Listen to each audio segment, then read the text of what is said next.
Everyone, আমি এখান থেকে ব্লগটা আজকে শুরু করলাম। এই যে ফারহান স্কুলে চলে যাচ্ছে। টাটা কর। মাথাটা চিরানি করিস নাই?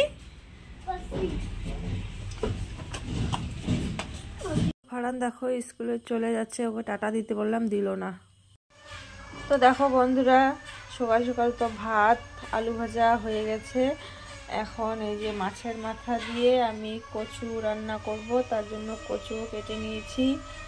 মাছও একদম রেডি। আর দেখো কতগুলো লঙ্কা, রসুন, পেঁয়াজ কেটে নিয়েছি। আর এদিকে কড়াই বসাই দিছি, এখন সরিষার তেল দিয়ে দিব। তেলটা গরম হয়ে গেলে মাছের মাথাটা এখানে দিয়ে দিব, ভাজবো।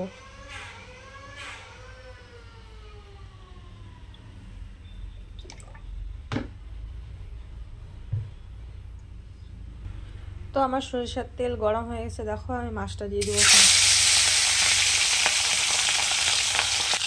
তো দেখো মাছের মাথাটা ভাজা হয়ে গেছে। আমি এখন একসঙ্গে পেঁয়াজ রসুন দিয়ে দেবো, দিয়ে ভালো মতো ভেজে নেব।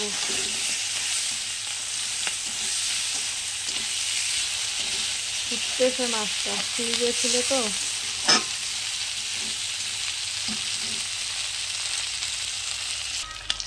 তো দেখো বন্ধুরা, আমার ভাজা হয়ে গেছে ঢাকা নাকা করে। আমি এখন পাঁচফোড়ন একটু দিব।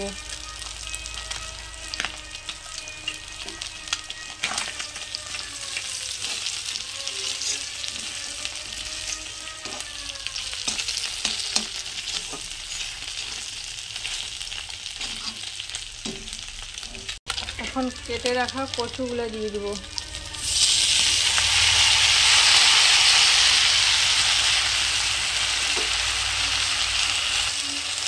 ভালো মতো সিদ্ধ হওয়ার জন্য আগে লবণ দিব স্বাদ মতো। তো দেখো লবণ দেওয়ার পরে এইটুকু হয়ে গেল।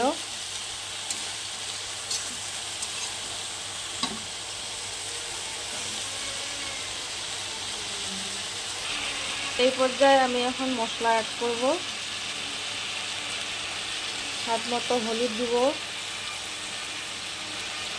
জিরে গুঁড়া, আর লবণ তো দিয়ে দিয়েছি। এখন গরম মশলা একটু দিতে হবে। গরম মশলা দিয়ে একটু ভালো মতো নাড়তে হবে আবার।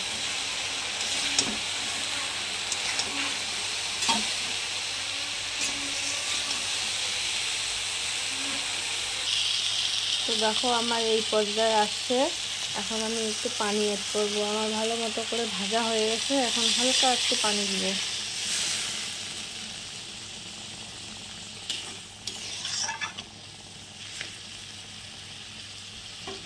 পানি দিয়ে একটু ঢাকা দিয়ে দিব।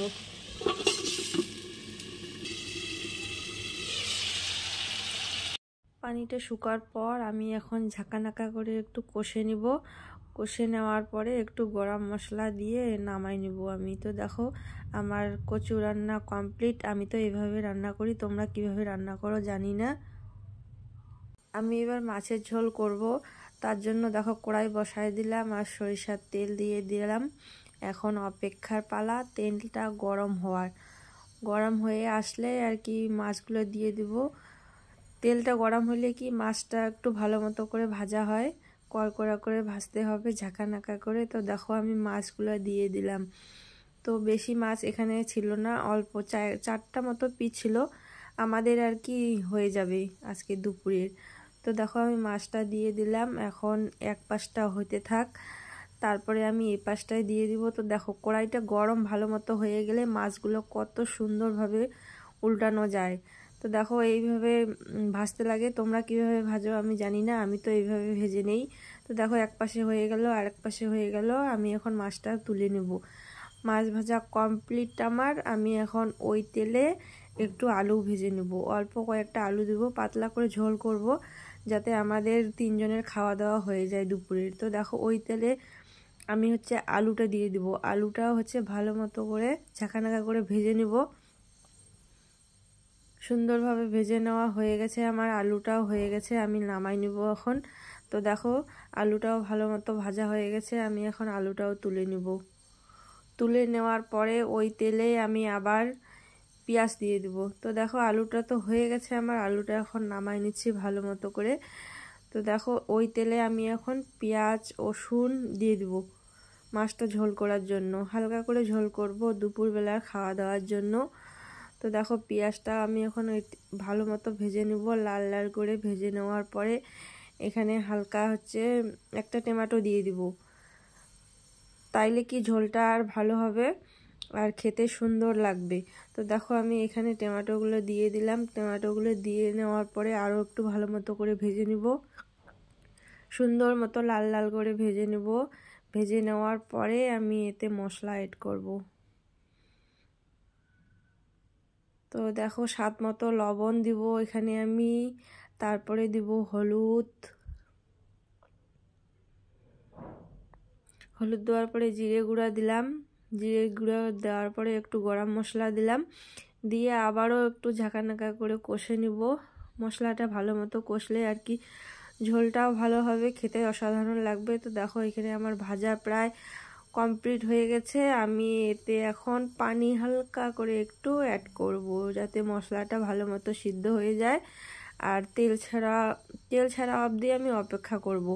তো আমি এখন মশলাটা এখানে দিয়ে দিলাম, দেখতে পেলে তোমরা, এখন কাঁচা লঙ্কা দিয়ে দিলাম, দিয়ে হালকা মতো একটু আমি ঢাকা দিয়ে দিব। ঢাকা দেওয়ার পরে দেখো পানিটা আমার শুকায় গেছে, তেল ছেড়ে দিয়েছে। আমি মশলাটাকে এখন সুন্দর করে ঝাঁকানাকা করে কষে নিব। কষে নেওয়ার পরে আমি আলুটা এতে ছেড়ে দিব। তো দেখো আমি আলুও ছেড়ে দিলাম, বলাও দেরি নাই আর আমার আলু ছেড়ে দেওয়া বাদ নাই। তো দেখো আমি আলুটাও ছেড়ে দিয়ে আর একটু করে ভালো মতো করে কষে নিব। তোমরা ওইভাবে ট্রাই করো বাড়িতে, জানি না তোমরা কেমন করে রান্না করো, আমি তো হালকা করে এইভাবেই রান্না করি, খেতে দারুণ লাগে, দুপুরবেলা খাওয়া দাওয়া জমে যাবে এই দিয়ে। তো দেখো আমার পানিটাও শুকিয়ে গেল, আমি এখন ঝোলের জন্য পানি দিয়ে দিব। দেখো ঝোলের জন্য পানি দিয়ে দিলাম, আমি এতে এখন মাছগুলো অ্যাড করে দিব। মাছগুলো অ্যাড করে দেওয়ার পরে ঝোলটা ভালো মতো ফুটে আসলে গরম মশলা দিয়ে নামাই নেব। তো দুপুরবেলার জন্য খাওয়া দাওয়া একদম পারফেক্ট। আমার রান্না বান্না দুপুরের আজকে প্রায় কমপ্লিট হয়ে গেছে। ভিডিওটা ভালো লাগলে অবশ্যই লাইক কমেন্ট শেয়ার করে দিও। আল্লাহ হাফিজ।